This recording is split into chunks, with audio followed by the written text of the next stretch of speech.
my name is Tatiana. My channel is created by Lady T, and in this channel I talk about sewing, quilting, and crochet. So St. Valentine's Day is around the corner, and I'm getting ready for it by making some bookmarks. I also made some placemats. They're on my shorts in this channel.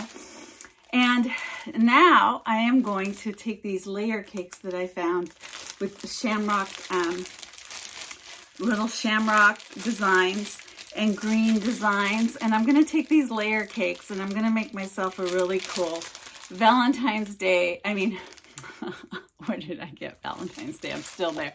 I'm going to make myself a really cool St. Patrick's Day tote that I can put those bookmarks in for my students, take it and maybe put some little treats in it on St. Patrick's Day. So these are really kind of cool. I bought 2 packages of these because you will need 2 packages of them to make the tote. And then I also have some green fabric that I'm going to use as the lining. And I'll show you how I do this, and I'll make a really cool St. Patrick's Day tote. So watch along.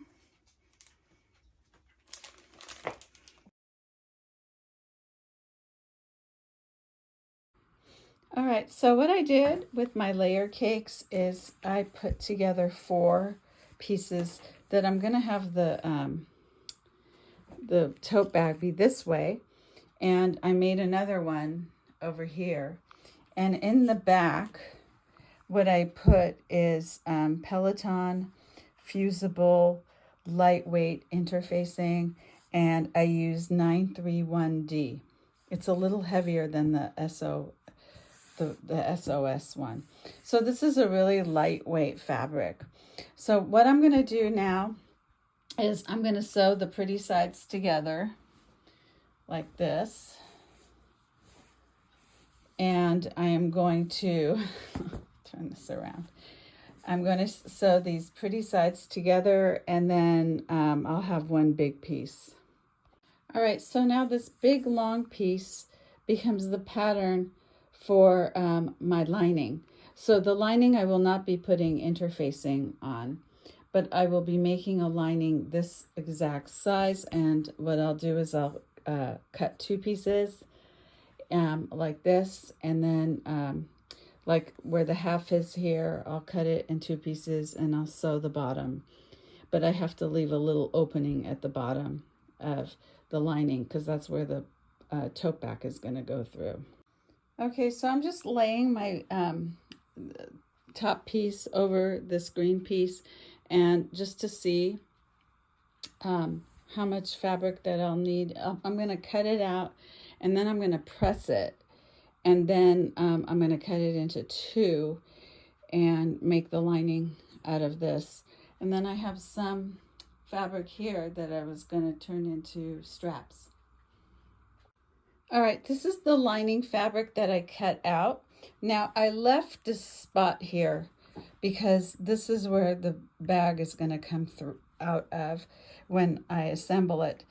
So I put 2 pins. I'm going to start sewing from here, and I'm going to go all the way around up here, and then I'm going to go from here down here to there. This has to be open because that's the top part. Okay, so don't sew the top part together. The next step is I made the strip. It's a little wet because I used steam on it. It'll dry in a little while. But what I did is I took a 3-inch strip, and I put the fusible fusible interfacing in the middle, and just turn it over and iron it and sew it, and sew each side. So that's what I'm going to do to this one. All right, so this is how I turn it over, and I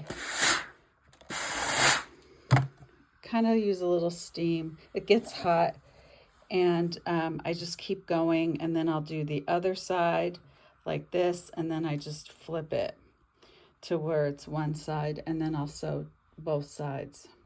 All right, so this part, what I actually did is I quilted my bag, and I put some stitches to make it really pretty.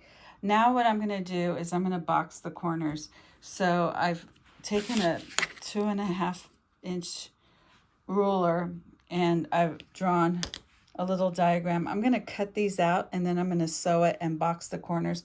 I'm going to do the same exact thing for the lining as well, so they match.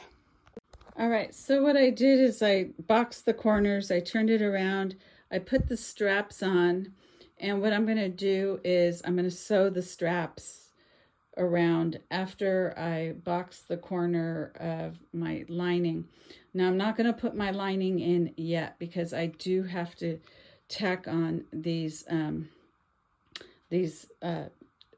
straps, and I'm just going to do a stitch all around with this. All right, so I did box the corners of the tote liner. Now what I'm going to do is I'm going to tack these straps in, and I'm going to sew all around, and then I'm going to hold the bag to see if I like the strap size. If not, I can take it off and redo it. And then I'm going to put the pretty sides together and sew them and pull it through, and then I'm done. All right, so here's the finished product. It came out really cute, and I got these little stitchings in there. Now I can use this on St. Patrick's Day.